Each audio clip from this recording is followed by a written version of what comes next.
Vous avez dû l'apercevoir, elle circule de ville en ville depuis quelques mois, à Bruxelles et en Wallonie, une étrange boîte noire qu'on appelle la boîte à images. Elle dissimule en fait une grande salle de projection pour un voyage initiatique dans l'histoire du 7e art.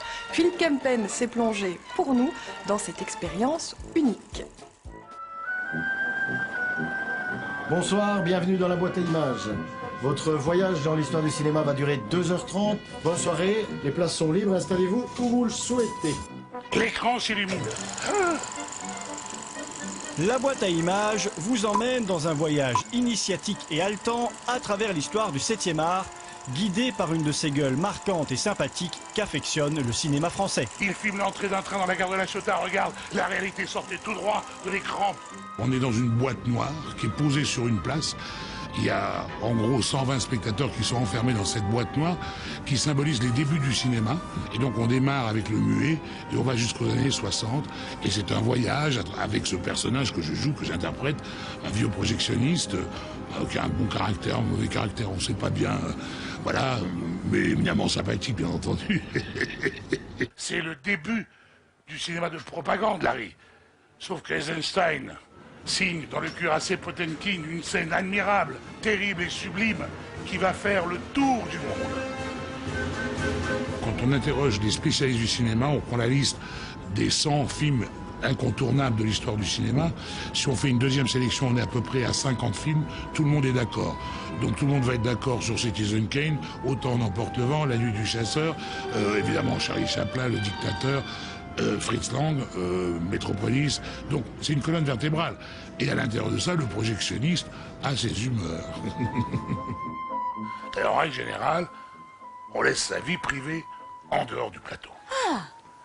Alors pourquoi les actrices épousent les réalisateurs, hein? Bardot, Deneuve et Fonda qui fondent pour Vadim, 3 petits mariages et puis s'en vont. Aux côtés de Jean-Pierre Castaldi, la jeune Pauline Brisy incarne une comédienne en herbe, candide et arrogante. Mais comment survit-on à une telle cohabitation avec ce vieux briscard?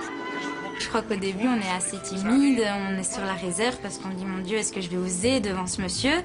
Et puis lui a réussi vraiment à me mettre à l'aise dès le début. La première fois qu'il m'a vu, il m'a dit « T'inquiète, ce n'est pas une audition. » Tout était posé et puis après on est parti. Et puis oui, c'est stimulant parce que chaque soir, je monte sur scène en sachant que je dois être à la hauteur parce qu'à côté de moi, j'ai pas de la gnognotte, quoi. Comme le dit Bogart dans La Comtesse aux pieds nus, le cinéma se comporte quelquefois comme s'il avait vu de trop mauvais films. De ceux qui finissent trop nettement, quand tout s'arrange trop bien. Tel était le début, tel sera la fin. On se retrouve avec des jeunes, avec des moins jeunes, qui viennent peut-être pour Jean-Pierre Castaldi au départ, des gens qui sont très cinéphiles, il y en a beaucoup, des gens qui sont totalement novices et qui découvrent des films et qui nous demandent à la sortie, mais le cuirassé Potemkin, c'est quoi ce film? Et Fritz Lang, on ne connaît pas, et Murnau, et donc ça c'est formidable parce qu'on sent que ces gens vont aller vraiment maintenant découvrir les grands films et s'intéresser au cinéma. Nosferatu, la créature de Murnau, autre grand maître du cinéma allemand, cet aviateur, a survolé le cinéma. Mais qu'est-ce que je m'amuse. Oh, qu'est-ce que je m'amuse. Parce que c'est formidable. J'ai les spectateurs à 1 mètre, à 2 mètres. Je suis entre théâtre, cinéma, café-théâtre, pas one-man show, mais presque. Oui, parce que j'accueille le public en même temps. Je parle avec eux à l'entracte. Donc il y a une espèce d'interactivité comme ça avec le public qui est assez touchant. En plus, le public belge, comme chacun le sait, est très très bon. Le cinéma n'est qu'un écran réflecteur de ta curiosité.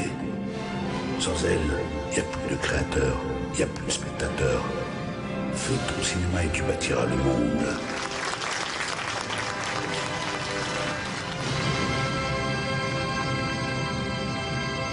Et cette fameuse boîte à images, elle va encore parcourir Bruxelles et la Wallonie dans les mois qui arrivent. Toutes les infos sur leur site web et puis sur notre site web et notre page Facebook.